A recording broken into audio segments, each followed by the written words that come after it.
Guys welcome bank two माय new reaction video. क्या हाल है आप सभी के? आप सभी को दिल से जय श्री राम, हर हर महादेव। तो जितने भी अपने बिहार साइड के भाई हैं जो हमारे शुरू से रिएक्शन वीडियो देख रहे हैं, तो भाई अपनी कुर्सी की पेटी बांध लो। काफी दिनों बाद तुम्हारे भाई का कमबैक हुआ है।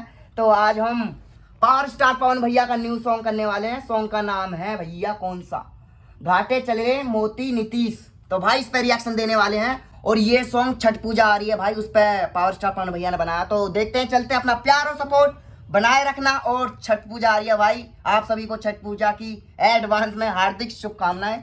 और माता रानी आप सभी की मनोकामना पूरी करें। तो चलते हैं सॉन्ग की तरफ, ज्यादा बातें ना करते हुए।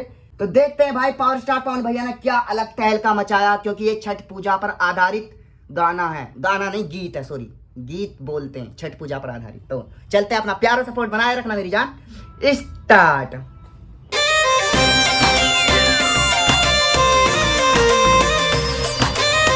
म्यूजिक थोड़ा अलग सा लग रहा मुझे।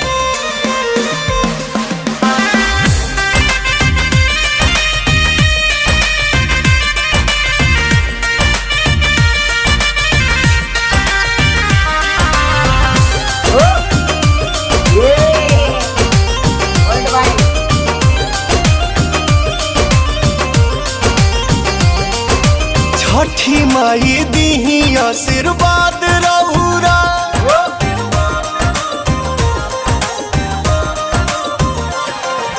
छठी माई दी आशीर्वाद रहुरा।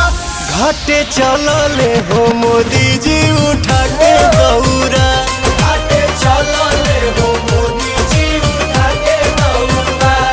हर रखनी बिहार के आबाद रहुरा, संगे चलले नीतीश जी उठा के दौरा, संगे चलले नीतीश जी उठा के दौरा।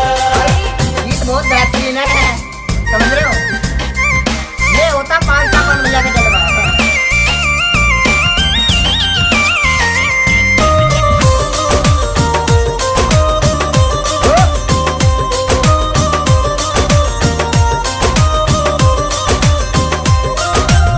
जनता के जनों से बेसी हो मोदी मांगने ले,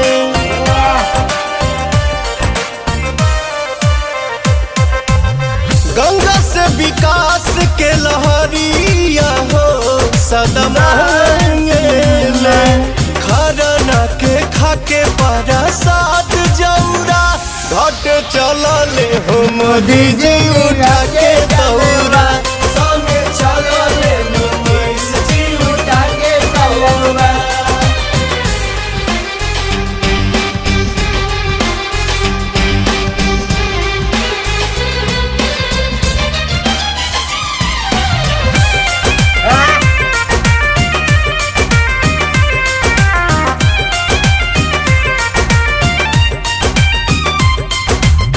बड़ी दरकार सरकार हो डबल इंजन के,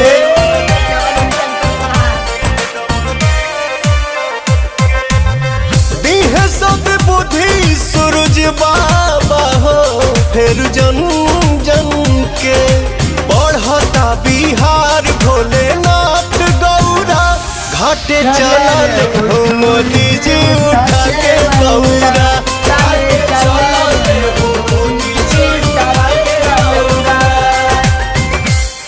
गजब गजब भाई, ऐसा गीत हमें सिर्फ पावर स्टार पवन भैया ही दे सकते हैं। तो भाई सॉन्ग बहुत बेहतरीन था, है ना? और इसका म्यूजिक कितना दिया यार? म्यूजिक दिया है अपने रत्नेश सिंह ने, और लिरिक्स है अपने अशोक शिहोपुरी के। ओके भाई, बहुत बेहतरीन काम करा है। और अपने डायरेक्टर हैं गोल्डी जसवाल। मतलब यार देखो, जैसा छठ पूजा पे मतलब तैयारी होती है, इस तरीके से सॉन्ग के अंदर दिखाया गया। ये तो कोई कहने वाली बात नहीं है, आप वीडियो देख कर पता लगा सकते हो।